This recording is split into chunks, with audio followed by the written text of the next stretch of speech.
O Sindicato Nacional dos Quadros e Técnicos Bancários e a Matovra apresentam Sem Amarras, um programa de debate a quatro mãos, sem moderação, livre e democrático. Em cima da mesa vão estar temas nacionais e regionais, uma forma agradável de ouvir a opinião que nos vão ajudar a refletir. Com Norberto Pires, Helena Freitas, Ana Ramalheira e Catarina Martins. Sem Amarras, porque a opinião livre conta e é importante. Bom dia, cá estamos para mais um NC Amarras, desta vez com mais uma falta, desta vez não é a Helena, falta é a Ana Ramalheira, portanto temos aqui a Helena, bom dia. Bom dia. Temos a Catarina, bom dia. Muitos temas em cima da mesa, mas vamos ter que racionalizar um bocadinho isto, porque, como sabem, o programa agora é em contínuo, 30 minutos em contínuo, e portanto, digamos, os temas têm que ser de alguma maneira otimizados. Eu não podia deixar de lançar o tema do Orçamento Geral do Estado e daquele papel que associaram ao orçamento e que é a reforma, pertence à reforma do Estado português. Ontem tivemos a votação final do orçamento e a reforma, um documento tão importante como aquele que pretende ser a reforma do Estado, nem sequer foi discutido, nem sequer foi abordado, nem sequer fez parte dos discursos dos deputados.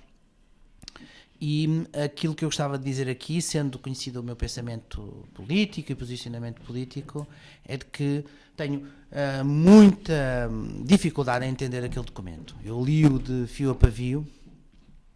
Porquê? Porque era esperado há muito tempo, porque de alguma forma é um documento que talvez iniciador de uma governação, e experimento aquele documento, eu não encontro nada que valha a pena sequer discutir. E, portanto, o assunto lançado aqui em cima da mesa é o que é que vocês acham? O que é que levou tanto tempo para escrever?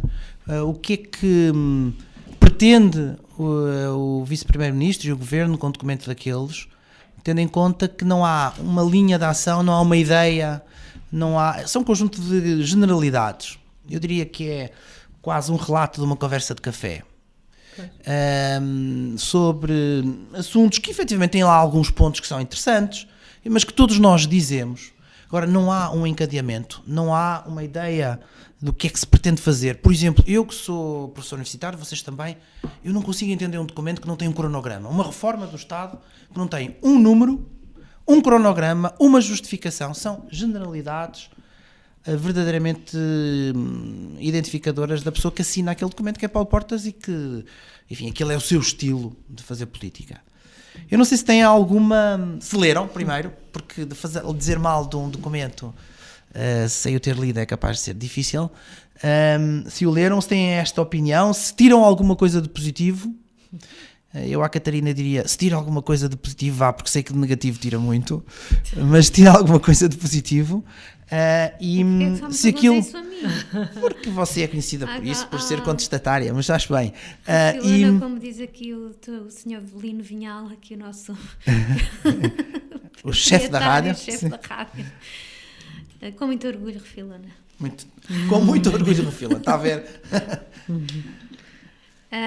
Eu não li o livro, o Leão, cheguei ao ponto de o descarregar, portanto está alguns no meu computador à espera de tempo para eu inserir nas minhas prioridades de leitura, que são muitas, e portanto o lugar que eu lhe atribuí foi reduzido nessas prioridades. Também não pode criticar muito, então.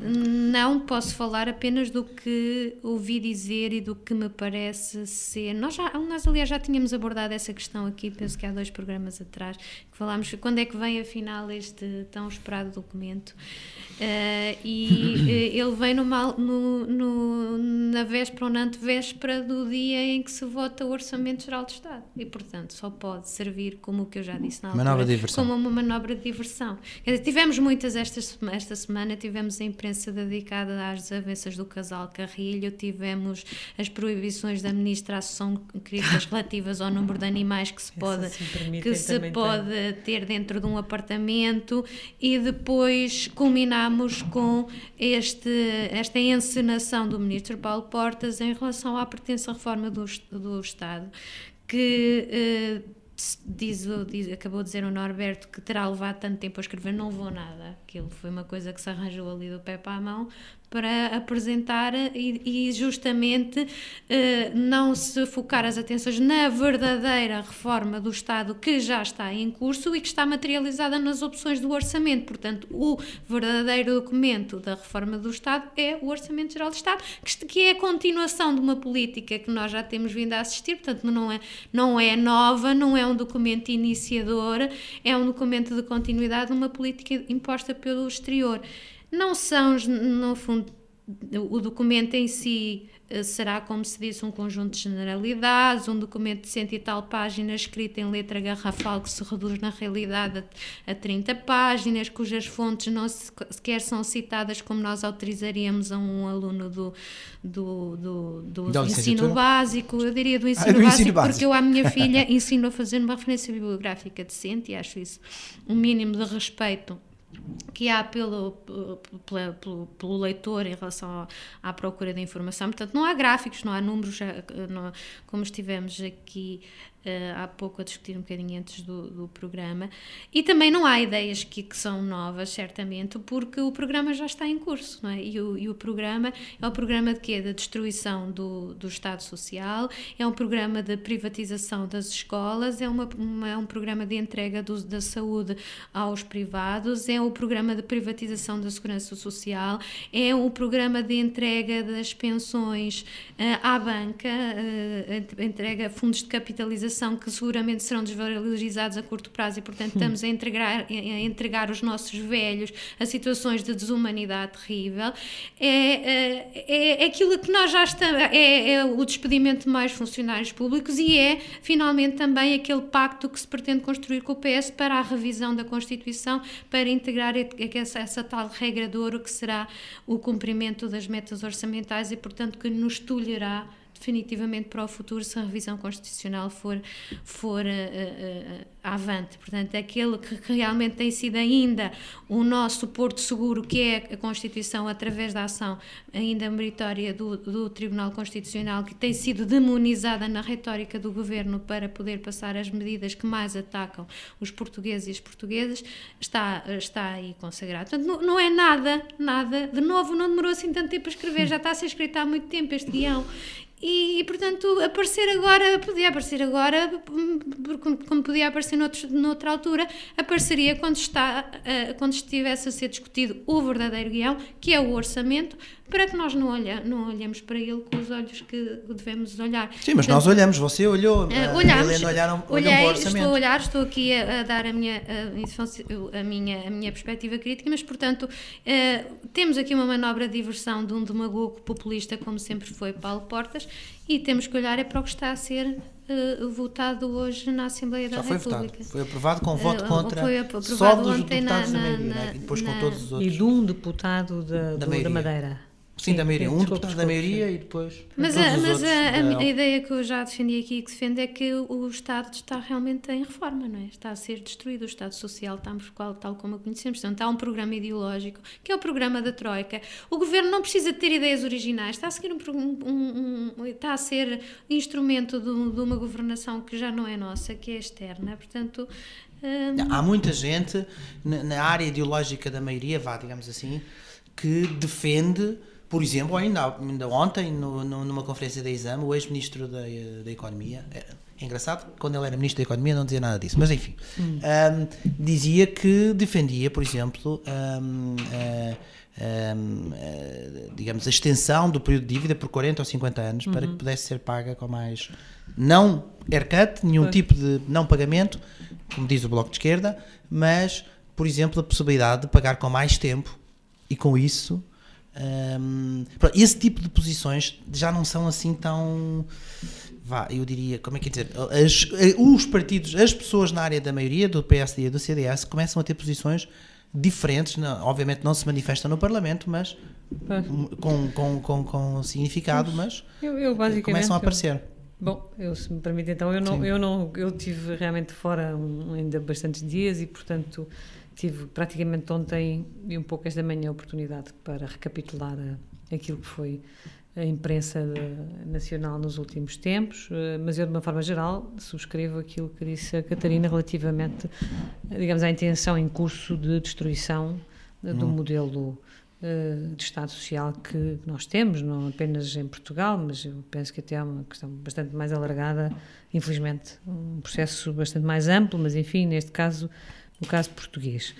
Eu não tive a oportunidade também de ler este guião, mas tive a oportunidade de ler algumas críticas, entre as quais até dos próprios, enfim, de algumas personalidades da área do PSD, por exemplo, a Manuela Ferreira Leite, que também classifica este documento como um documento sem qualquer interesse, portanto, sem conteúdo, portanto, sem um conjunto de banalidades, que ela própria interpreta assim, e muitos outros, enfim, opinion makers, portanto, de diferentes áreas, de diferentes jornais nacionais, e, portanto, percebi, e por outro lado também tive a oportunidade de ouvir um pouco hoje o discurso do Vice-Primeiro-Ministro no encerramento da discussão. Exatamente. E eu, de facto, fico perplexa com a capacidade de mentira que permanece na política nacional. Portanto, é com perplexidade e até, francamente, com alguma... Vamos lá, com uma forma... repugna-me, de facto. A política nacional, em determinados momentos, é de tal forma hipócrita e teatral que eu tenho, francamente, sinto mesmo algum nojo até por esses momentos, por essas situações. E isso começa a ser... Mas não há bons aí. Diga? Não há bons. Não, quer dizer, eu não queria classificar as coisas assim. Eu prezo muito a política, tenho muito apreço pela política. E se eu não estava aqui, nem tinha aceito o convite do Norberto e, portanto, e não deixaria, digamos, eu tenho intervenção política, sempre tive e sou uma pessoa que gosto de manifestar a minha.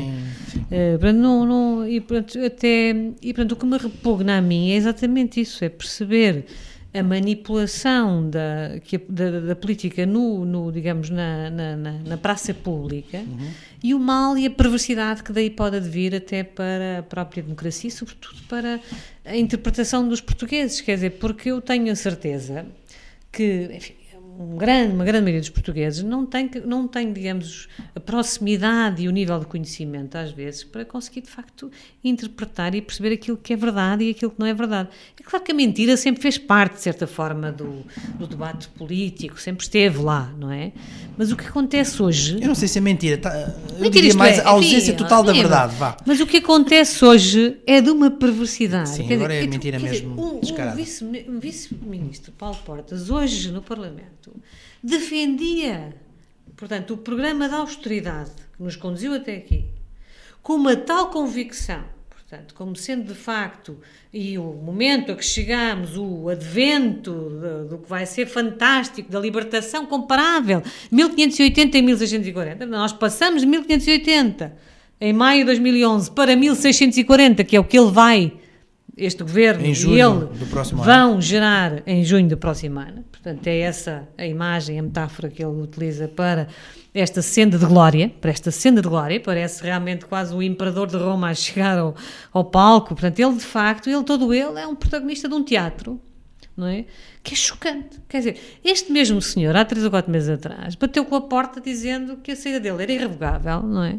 Porque não podia estar de acordo com estes processos, etc. E agora veste isto de uma maneira que parece que ele é mesmo até o protagonista principal desta peça. Portanto, isto é chocante. Isto para mim é chocante. Eu não sei como é que será para vocês, mas eu não consigo suportar esta postura, esta atitude, de facto, é indigna, de facto, de pessoas que representam o país. Portanto, não é assim, não são de facto, este tipo de políticos que eu quero para representarem o meu país. Portanto, é indigno, não gosto realmente. E, portanto, hoje ouvi-o e em relação às análises do documento, também é mais uma perplexidade, porque, portanto, aquilo que basicamente, o princípio que sustenta este documento é que temos que tornar o Estado moderno. Portanto, eu não sei qual de nós é que não pensa exatamente, todos nós que temos de modernizar a máquina do Estado. Isso é um princípio que todos nós subscrevemos, não é? Para apresentar isto como a grande novidade, portanto, a grande novidade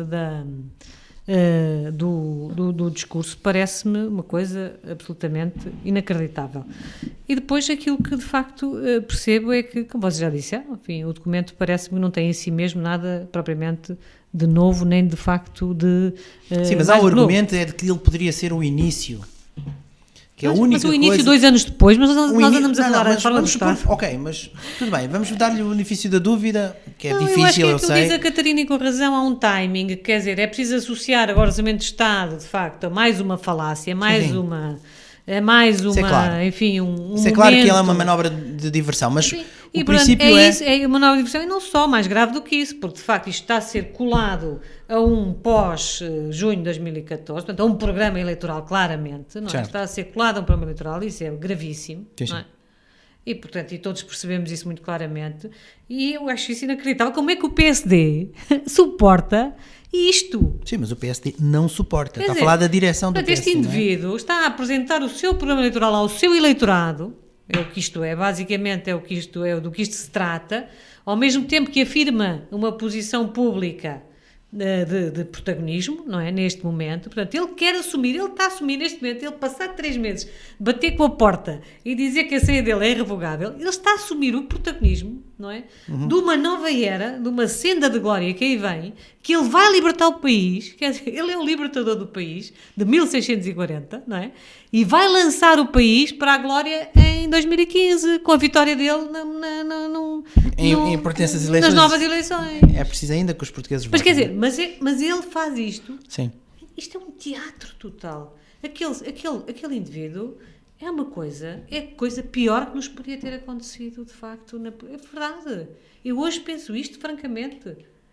É um indivíduo. Não posso concordar mais. De tal forma perversa, a forma como ele, de facto, protagoniza as situações e as individualiza, porque ele, de facto, é o que importa, nada mais importa. Sim, mas aquilo foi aprovado em Conselho de Ministros. Pois eu não sei. Isso não foi aprovado em Conselho de Ministros. Portanto, é um documento do Conselho de Ministros, do Governo de Portugal, não é um documento de Paulo Portas. Pois, mas quer dizer... E, portanto, foi aprovado em Conselho de Ministros. O Conselho de Ministros tem pessoas inteligentes, não é? Quer dizer... Terá. Pois, ok.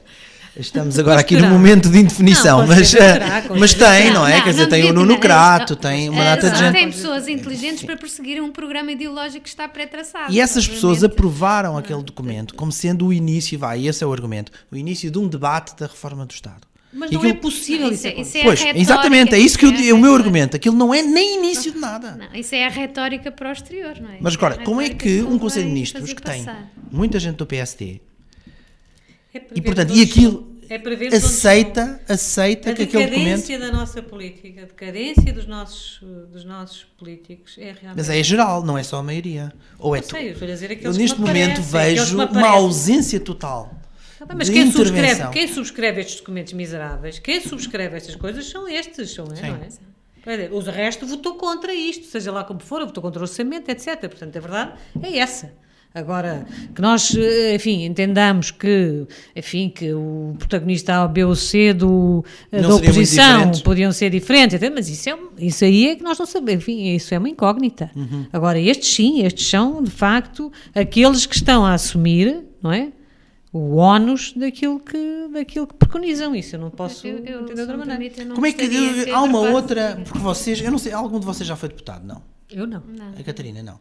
Mas deputados municipais? Eu fui ou não? Por um erro de casting. Mas foi deputado municipal. Há uma coisa que eu, por exemplo, eu nunca aceitaria ser deputado.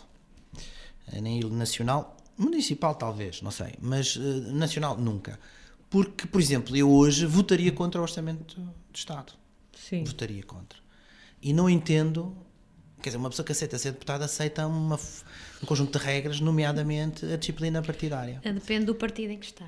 E aí é que eu gostava de colocar a questão. Pelo menos nestes partidos mais... O discurso de que os políticos são todos iguais. Porque uma pessoa do Bloco de Esquerda podia desalinhar. Podia desalinhar e pode desalinhar. Pode, sim senhora. Pode, é verdade, peço desculpa, mas o Bloco de Esquerda é um partido muito plural. Amaral Dias... depois rapidamente é colocada fora? Não, a Joana Amaral Dias colocou-se ela própria fora do partido, mas Ou eu isso penso depois, que as questões pronto, ok. internas do partido não é isso que conta. O que eu nem gostaria de personalizar a questão em relação ao meu partido. Concordo perfeitamente com a Helena quando diz que este tipo de mentira leva e de encenações, leva ao descrédito total da política, e isso é prejudicial a todas as pessoas, a todos os quadrantes políticos que estão seriamente na política, e é prejudicial à democracia de uma forma profundíssima, porque é isso que afasta os cidadãos da participação política e da consciência política. Agora, eu quero acreditar que entre aqueles que entre todas as pessoas que têm assento na Assembleia da República, como nas Assembleias Municipais, etc., há gente que está na política de forma honesta e séria, defendendo as suas convicções. E que, portanto, dizermos que os políticos são todos iguais, que são todos mentirosos, só beneficia justamente os Paulo de Portas desta vida, e só beneficia os demagogos e os populistas, e leva àquele fenómeno que já discutimos aqui, que é o da abstenção, que é o afastamento das pessoas das urnas e todas as formas de debate político. E, portanto, a ética na política é algo que é desejável e que existe.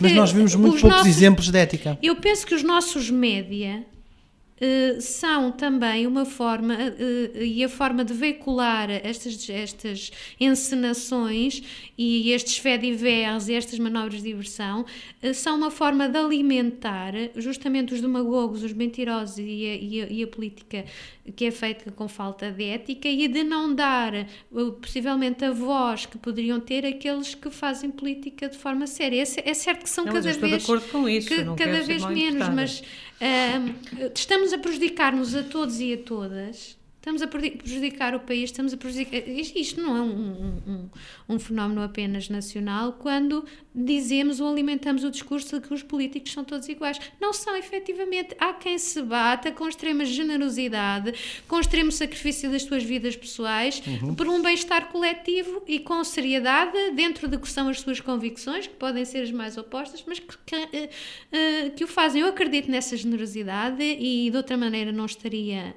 envolvida politicamente em várias organizações políticas, porque acredito nessa generosidade e nessa seriedade que ainda existe. Agora, temos que saber fazer escolhas e, portanto, quando afastamos os cidadãos dizendo que os políticos são todos iguais, quem beneficia são aqueles que beneficiam de uma participação reduzida, e são os paus de portas.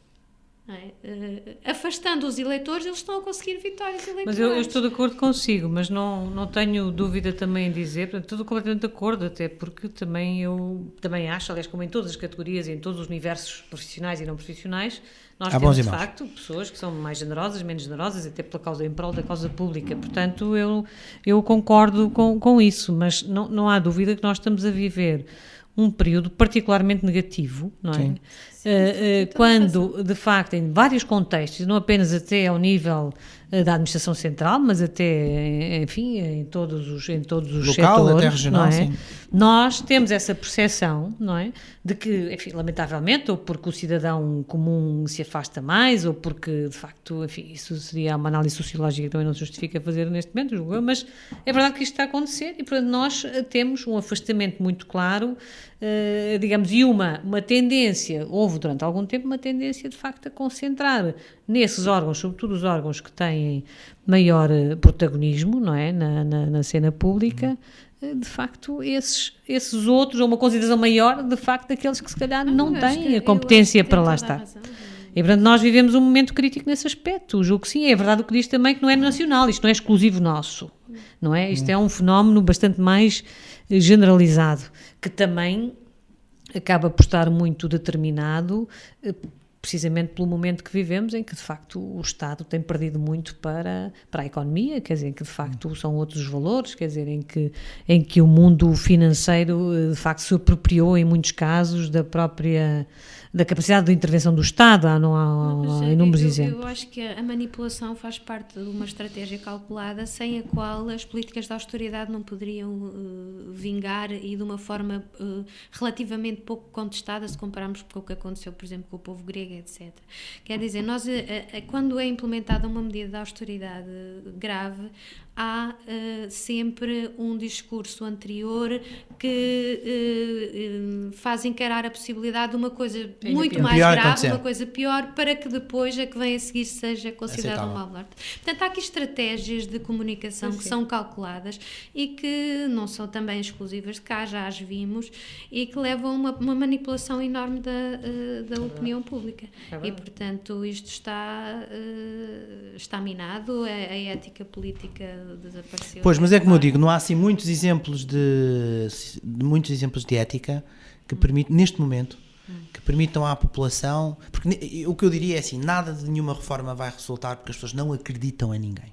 Eu estive em campanha eleitoral, agora durante uns tempos, e foi muito instrutivo, porque conto-vos um caso, numa aldeia muito remota, enfim, daquelas mais serranas, apesar de tudo eu tenho algum prestígio e portanto as pessoas recebem-me, não me ligam ao partido, conhecem aquilo que eu fazia e o que faço na universidade e fora, e portanto gosto de algum prestígio e as pessoas convidam, mesmo sendo do bloco de esquerda, votando para a esquerda ou à direita, ou enfim. E lembro-me que uma vez estava com um casal já, enfim, relativamente idoso, reformado. O senhor estava a ver o Benfica, que não lhe fica nada bem, mas pronto, vá. Estava a ver o Benfica e lembro-me que ele me chamou para dentro, convidou, falamos, aparentemente ouviu o que eu dizia. E eu até estava satisfeito, porque era uma aldeia, enfim, que não votava nas cores do partido que eu representava.